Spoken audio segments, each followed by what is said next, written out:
Welcome to the Thrift Store Kitchen Review, where I test all the weird junk from the thrift store so you don't have to. Welcome to today's edition of the Thrift Store Kitchen Review. Everybody loves curly fries, but where do they come from? You never see them fresh. They're always frozen, like at a fast food restaurant or in the frozen section of the grocery store. You never see them fresh. But I found something that might fix that. This here is the Tater Twister by Presto. And I got this one for only $2.50 at the St. Vincent de Paul thrift store in Marietta, Georgia. So let's get to unboxing the Tater Twister. What we have here is this machine, this blade, and this cup. Now, there's no manual in the box, but that can be found easily online.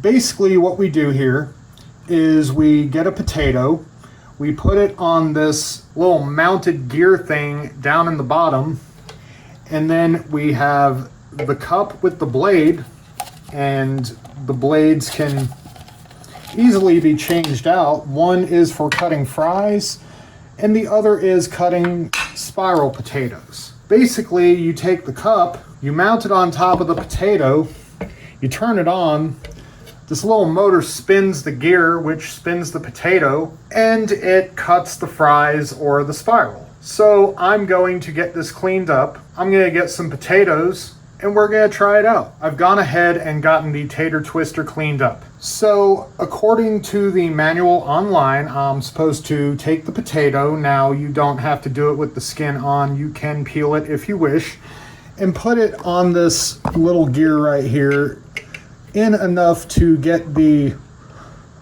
little pieces on it into the potato.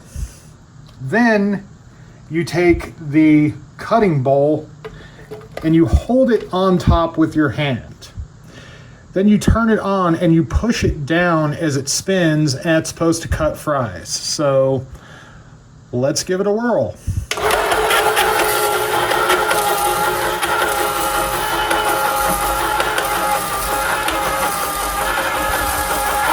It's working pretty efficiently, really fast.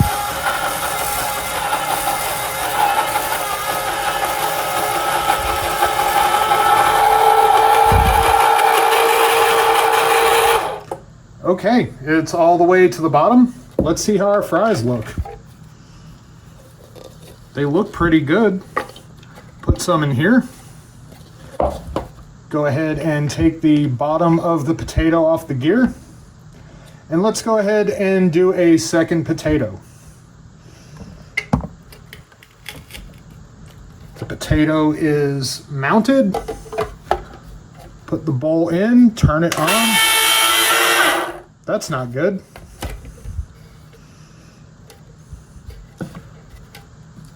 Let's try that one more time.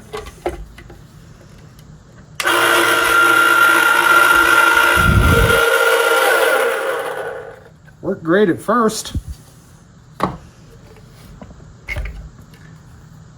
We tried doing it bottom first. This potato has a slightly irregular shape to it.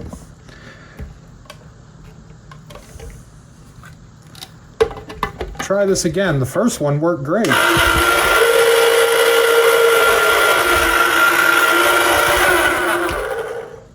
Okay, now it seems like it's jammed up. It is not turning.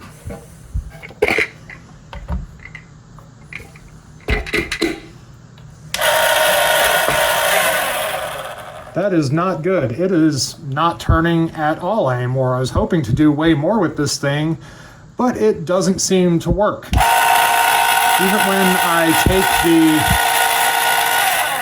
thing off of there, it won't turn.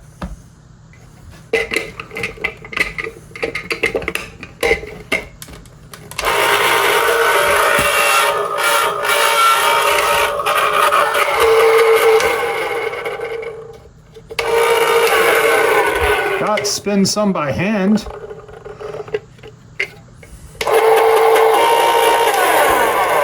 There is something that is jamming that up. So what I'm gonna do, I'm gonna play with it for a minute and hopefully I can get this working again. Well, bad news, folks. It does not work. I have tried to get it to work and it just doesn't. Unfortunately, this is the risk we run when we test a device that I believe is about 35 years old. I've tried spinning it by hand. It'll run for a minute and then it will just stop. Now, I could try to take it apart, but that's not my area of expertise, and sometimes I'm just gonna say safety first. But we're gonna cook the fries we have, and hopefully next week I can give you a video with a product that doesn't turn out to be broken. Just the game, I guess. Well, unfortunately, the tater twister didn't work, but I did get one decent sized bowl of fries out of the one potato I was able to cut before it broke down. So we're gonna go ahead and make the fries. I have the electric skillet heating up at 350. I'm just waiting for the oil to get hot. Now, one thing with how these fries came out, they are excessively long for some of them. So I'm gonna cut these into some more manageable size fries while it heats, and once it's ready we'll dump our fries in. See if I can find some more. Oh yeah, look at this. That is one long fry. Got a piece of potato actually stuck in the middle here. Wow. Yeah, it's about 3 or 4 fries. Those should be good. The oil's just now starting to bubble.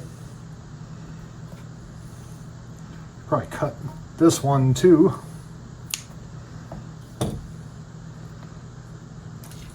Oh yeah, there we go.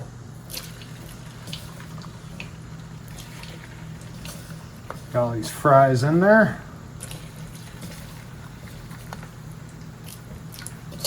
Got some metal tongs so I can get them as far under the oil as possible. Go ahead and throw the lid. Let's take the lid off and get a look at our fries.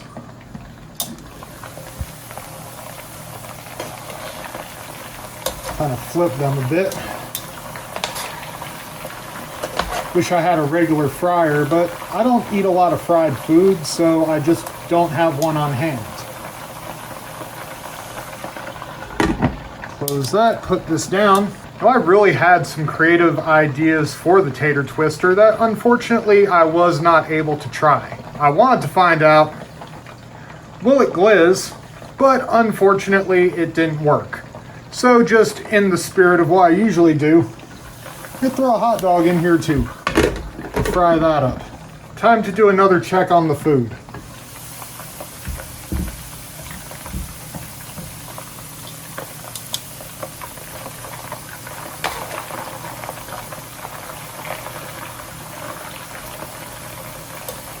Turn that hot dog over. Let that fry up. Starting to get crispy at all. Still gonna be a few minutes on this.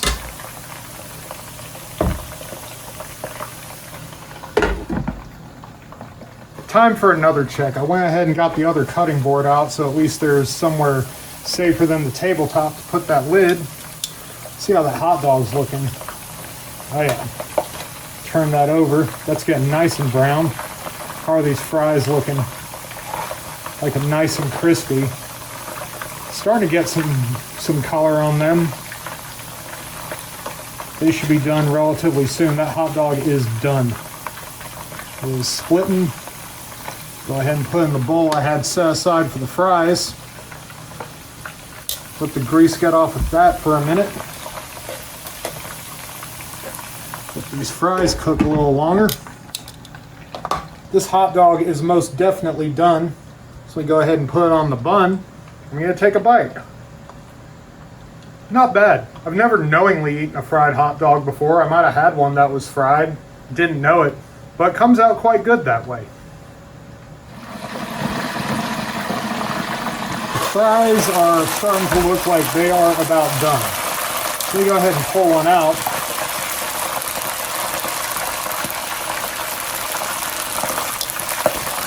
I can feel it. Yeah, those are nice and crispy. So I'm going to go ahead and cut the heat here.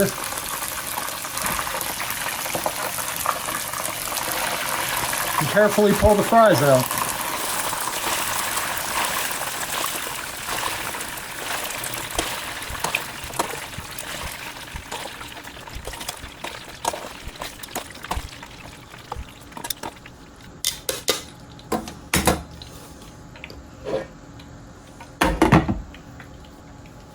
Shake these up, let some grease drip onto the paper towel. Go ahead and throw some seasoning salt all over them. Shake that up a bit.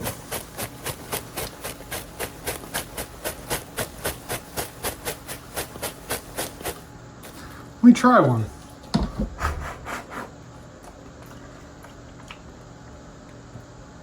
Well, at least we can say the fries did turn out good. So we did successfully make one batch of fries.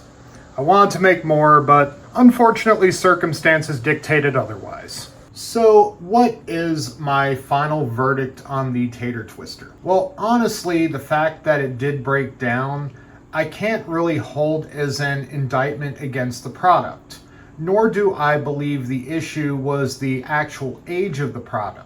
The issue, I believe, was the fact that it sat in storage possibly for 3 decades or more.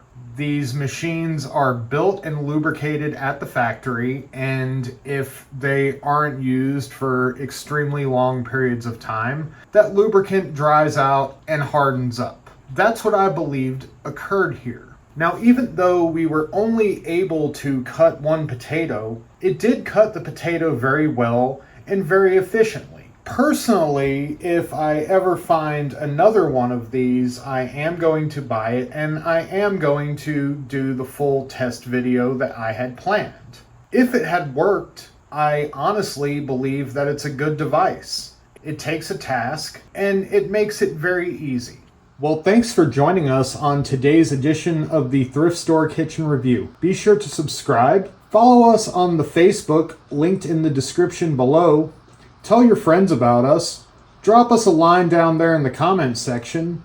Be sure to get out there and support your local thrift store, and have a wonderful day.